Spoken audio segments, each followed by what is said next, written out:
Oh shit, I'm sorry, I'm so far away. Hello guys, I am back for another video. Today we're doing Red 2, and in my opinion, I didn't see this one when it came out. I don't know what stopped me just from... This came out like the summer of 2013, and I just didn't watch it at the time. I don't know. And I watched it a bit later, like when I watched Red 1 and 2. This would have been before I rewatched Red. Not recently. I watched it last year.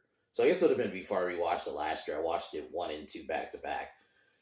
And 2 is pretty good. I think it's not as strong. Like in terms of, I think the first one is a tighter story and it's just a bit simpler. But I do like this one. Cast-wise, I love the cast. I love... you have Anthony Hopkins. Sir Anthony Hopkins. He's so fucking great in this movie. He's... You know, he obviously starts off as like, he seems like he's part of the team, but we get the reveal that he's a villain who wants the bomb, which is, the reveal of the bomb is that it was Red Mercury bomb. And he basically wants to destroy Russia, essentially. Or, like, get revenge on Russia for imprisoning him. So, and, well, he's like your main villain, but we do get a little bit of a, I would say a villain throughout the film with Jack Horton, played by Neil McDonough, who he's been in like Arrow, he's in Justified, he's a villain in Justified. He's a pretty good villain in most things, and gotta say, in this he was no different. I love it, that opening scene where he just attacks the base that Frank Moses is in, because this is the scene when he gets arrested. And kind of continues from the second one, the end of the first one, where Frank's retired. He's trying to live a normal life. You know, him and Sarah, who I love that she's just part of the team in this film. I actually think I love her more in this one than I do in the first. So I think there's a couple of things I do think this one has a bit over the first movie. I think this one has a better villain. Don't get me wrong. And it could just be it's Anthony Hopkins. So I'll admit that is part of it. But I do think No offense to Richard Dreyfuss, he was fun, but he was probably the weaker part of the movie. Whereas, because I don't really count Carl Urban because he kind of turns good in the end. So Neil was at least evil the whole film, the Horton character. So he just gets killed by another villain with Bailey. So yeah, I do, and I think he did have more of a villainous plot, whereas Richard Dreyfuss just kind of happened to be the villain. So, but overall. And then I think the team dynamics, actually, I think it's almost tied, because I do love the dynamic in that first one, but I do love the dynamic in this one too. And, you know, they added Katya, which is Frank's ex, which I love the little competition between her and fucking Sarah, you know, like for Frank's affection. So they would always try to one-up each other. It was fucking great. And I love Victoria comes back, and it's just, I love the different setting and the way they did the transition where it would like go to like almost like comic book art and then go to the scene. I really love that shit. So overall, I think this is not as strong, but it does have, I think, still the great chemistry from the first one. So I would definitely recommend it. You can watch Red 1 and 2 back to back, and it just works. I would have loved the third one, but I think the ship has sailed, unfortunately, with Bruce Willis's condition. He probably couldn't do it. He couldn't do a 3 now. So, but I do love this movie, and I would have loved a Red 3. If they did it like 2015 or 16 or something like that, they could have did it, but the ship has sailed for it. But I think these are both great films, so I definitely would recommend. So tomorrow I'm going to be doing Wrath of Man, which I cannot wait for. That movie is great. That was one of my favorite movies from 2020. I think this would have been 2021. So yeah, this was a great one. It's Statham. Been on a Statham kick lately. So, and then next Friday, I'll be doing Crank. That movie's great, but it is fucking out there, man. I mean, the scene where the whole premise, he has to basically keep his heart alive. Or if he basically has to keep his heart cranked up. Essentially, that's the film. So, but yeah. So I'll be doing Wrath of Man tomorrow. Saturday, I think I have figured out. I won't do a screenwriting article, but there was a screenwriting article talking about the Barbie movie being snubbed. So I might just do a video on that and just kind of laughing. So it'll probably be another Cartman profile pic of me laughing at the people crying about Barbie not getting Best Picture. So I'll probably talk about that on Saturday, and then I'll find something to review on Sunday, maybe. So that's what I think I'll be doing for the time being. Um, but yeah, so that's so far my schedule, at least until Saturday. I don't know if I'll figure out what I'll do on Sunday, but Saturday I'll be doing that. It's just hilarious to me, the reaction from some of these people who are just freaking the fuck out because Barbie didn't get, like, I think what it was Barbie didn't get Best Director. Greta Gerwig didn't get nominated, or Margot Robbie for Best Actress, which it's like it got nominated for some other shit, which it probably doesn't even deserve. So that's more than the movie fucking got. But anyways, I'll talk about that on Saturday, and then yeah, so far my schedule. Other than that, guys, let's get into the movie.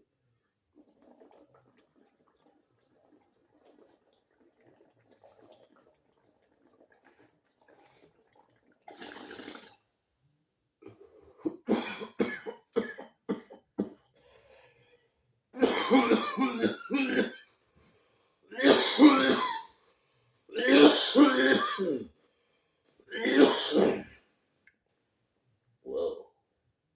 Anyway, sorry about that.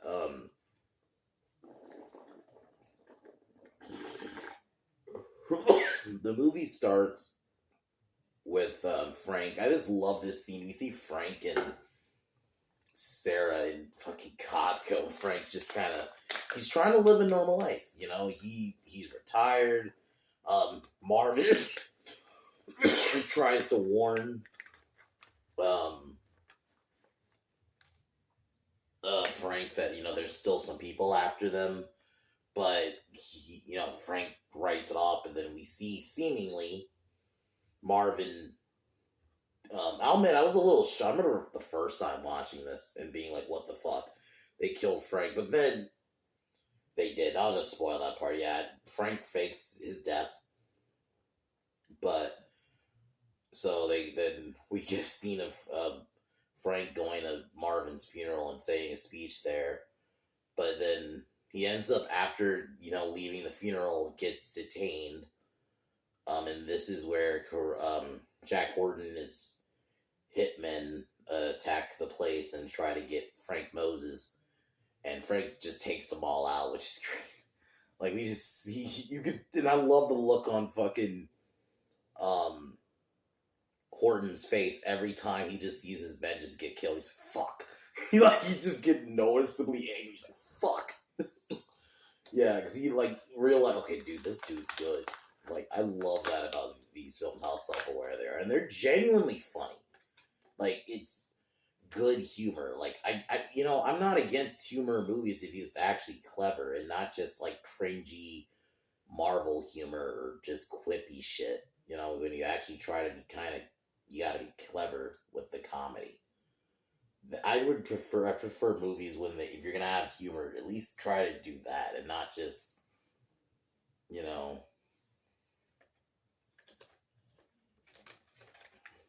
they also at least know how to play their jokes well.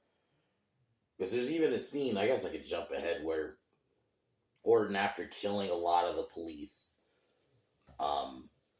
basically tries to get Frank to talk. I guess this would have been before he started taking his guys out. And he threatens Sarah, and you just see Frank kind of scoff at it, laugh at it. He's kind of laughs and then just starts taking them out, which was great. So he ends up getting saved by Marvin, who's actually not dead, which I was happy about. And along with Sarah, who I love, she's just part of the team now. I just love it. That's one of the things that makes this movie great. So this is where Victoria is hired by MI6 to kill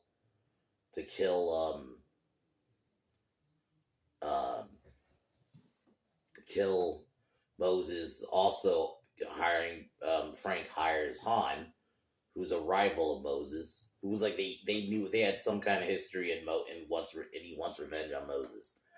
So I actually love the Han character who we get the reveal, like, well, not the reveal, but he ends up helping Frank towards the end of the film.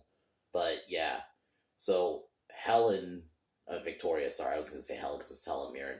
Victoria warns Frank about basically saying, Frank, I gotta kill you, and Han wants to kill you.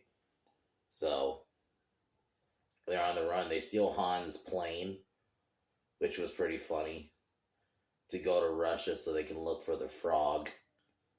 And this is where we meet Katya, who's an old ex of Frank's, and I love the whole rivalry between her and fucking Sarah throughout, like, pretty much the Russian section of the film is great. Because there's a scene where they have to get the key, and I don't remember the character's name, but the actor who plays was a really good actor, and to get the key, it said there's Frank, Marvin, and Katya were about to torture him. Fucking Sarah like woos him with her charm, and like when he's done, and then she just dunks on fucking Katya. It was great. I love the banter between both of them, and she ends up Frank originally gonna go on a date with Sarah, ends up having to get it canceled because Katya gives her a fake story. Oh, so we have someone to meet with us, and she ends up drugging Frank and stealing the key. But Marvin, knowing she was gonna fucking two-time him, basically gave her a fake key. So, and this is where they learn about they have to get Bailey out, who created the bomb, which is about Operation Nightshade, which is the government, American government, trying to smuggle a nuclear weapon into America from Russia. So I just love the chase. So and that's what makes the film great, is the chase. And so Bailey, this is where they meet him, which is revealed to be Anthony Hopkins. Victoria fakes like she killed Frank and them, but she joins the team. I do wish we got a little more of her in this, but it's fine. I understand you had to also introduce some new characters, so I get it. She wasn't gonna be, but I still think she got a decent amount of screen time. So, it's just I love her character in these movies. I'm not gonna lie, I just love how and you don't. It doesn't. It's done in a way where it doesn't make you question, like, okay, how is this old lady taking all these people out? But they also explain that she's been trained for years, and you could just, and also the world it's in, you kind of just accept it. It's not like, oh, okay, so oh, they're older, but they can just take out these motherfuckers like nothing. You just kind of accept it. So,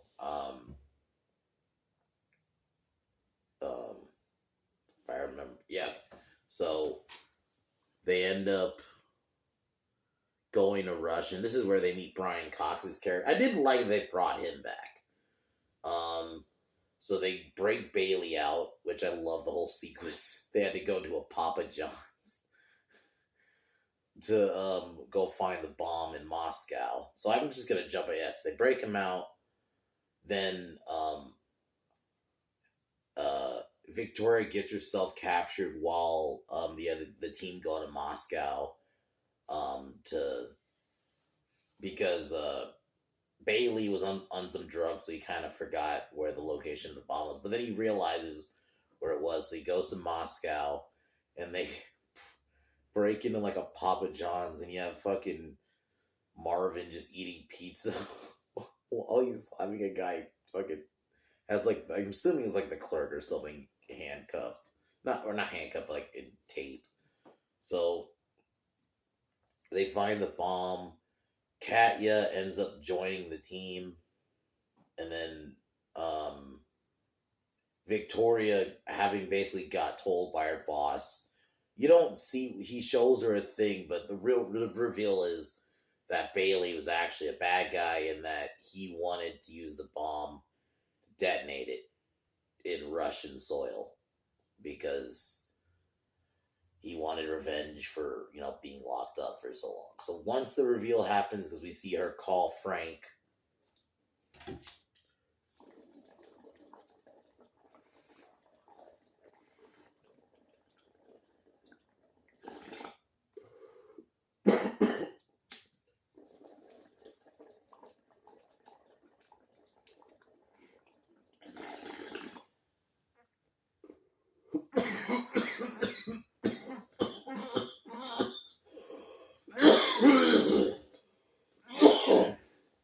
So he Bailey manages to kind of get the jump on them because he has Frank guns. He takes their guns away. He warns Gordon and his people.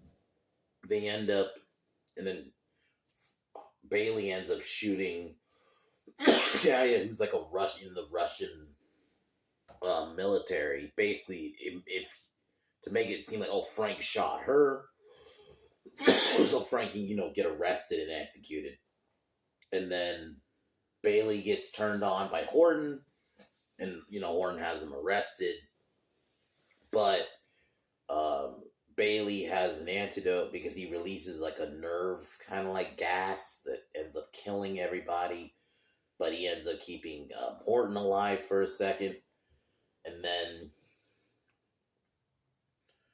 Helen and Brian Cox rescue the trio, because this would have been, at this point, it's just Marvin, Frank, and Sarah. He bails them out from being executed by the Russian military, and they rescue them, and they go to confront Bailey.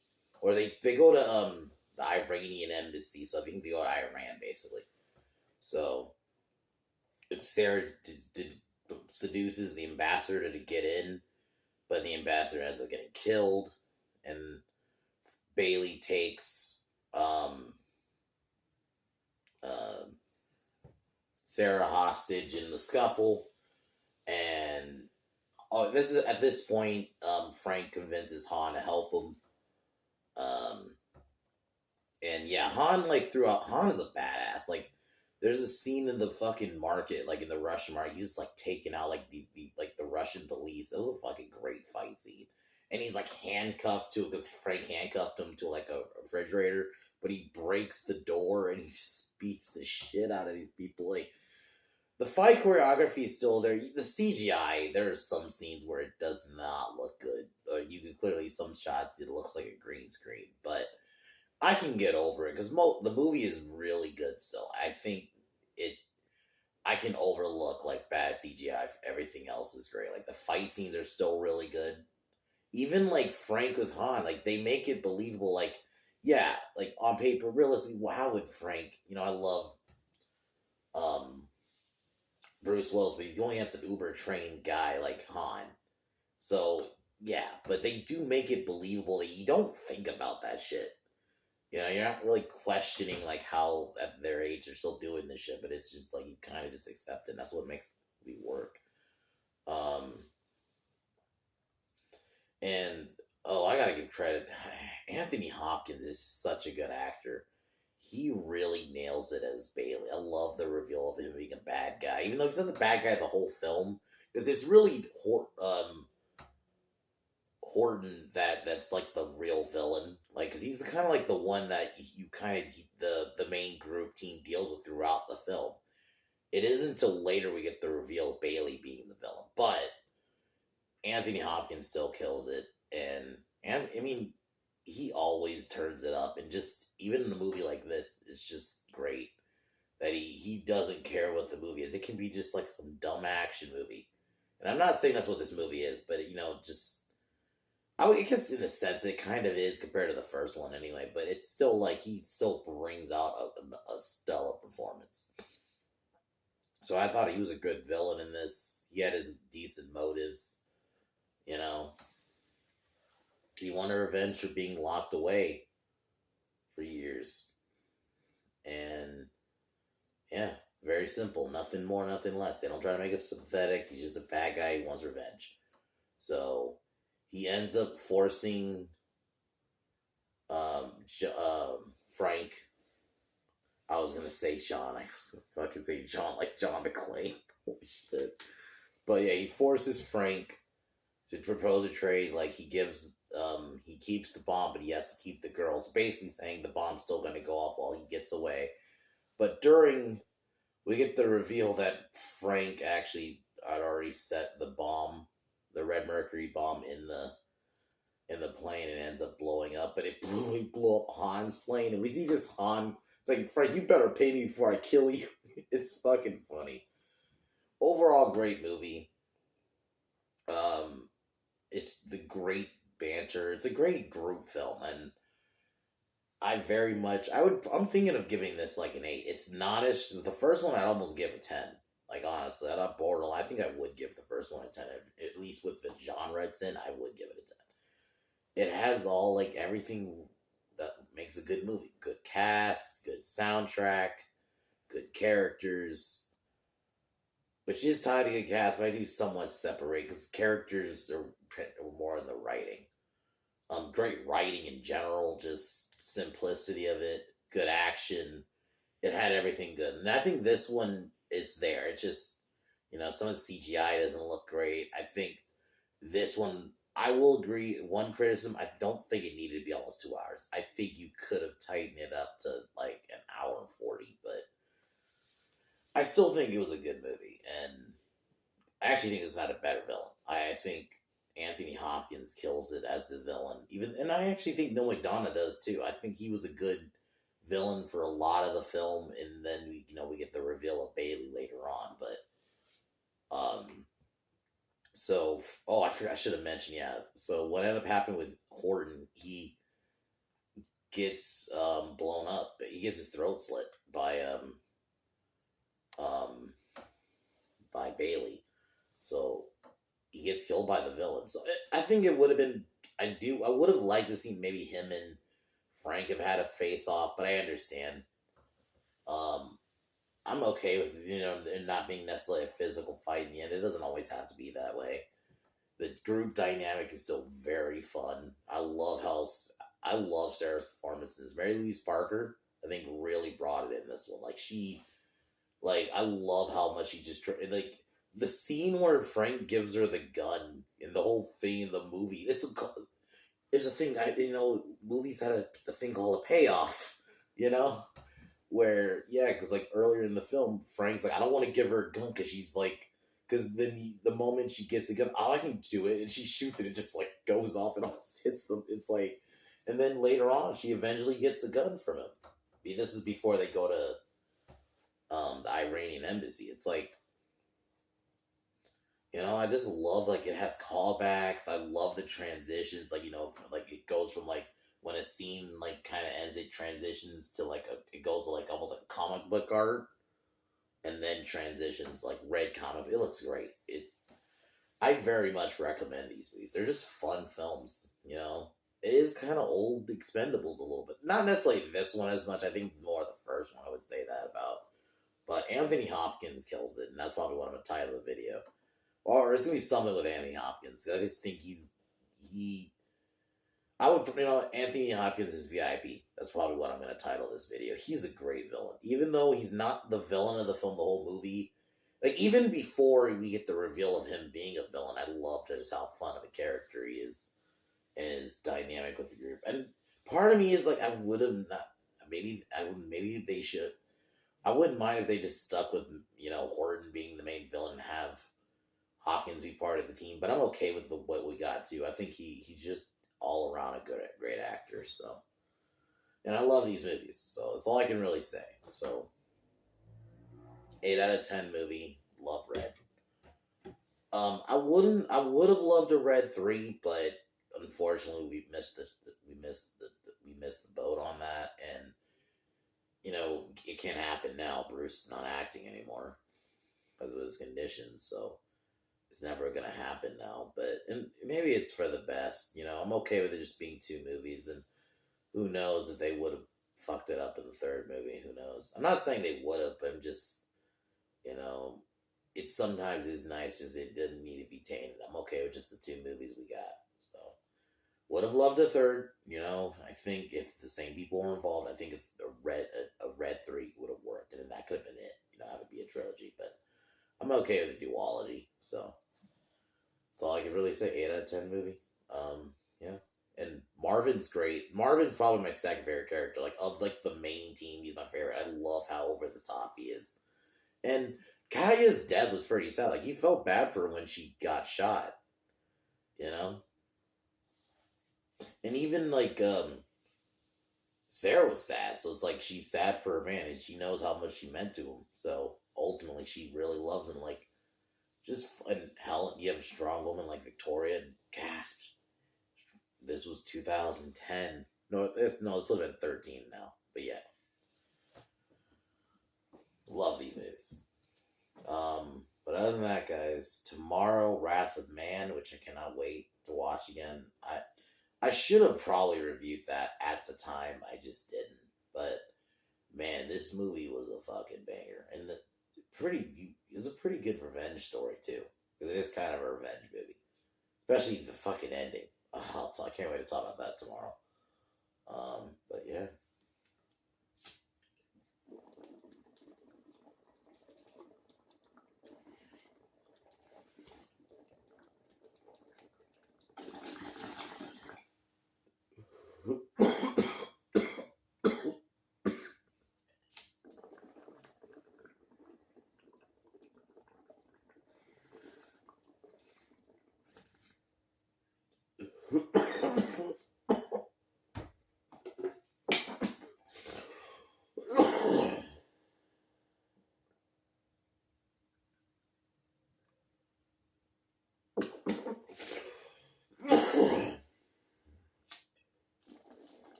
All right, y'all. I'm gonna talk to y'all later. Wrath of Man tomorrow. Peace.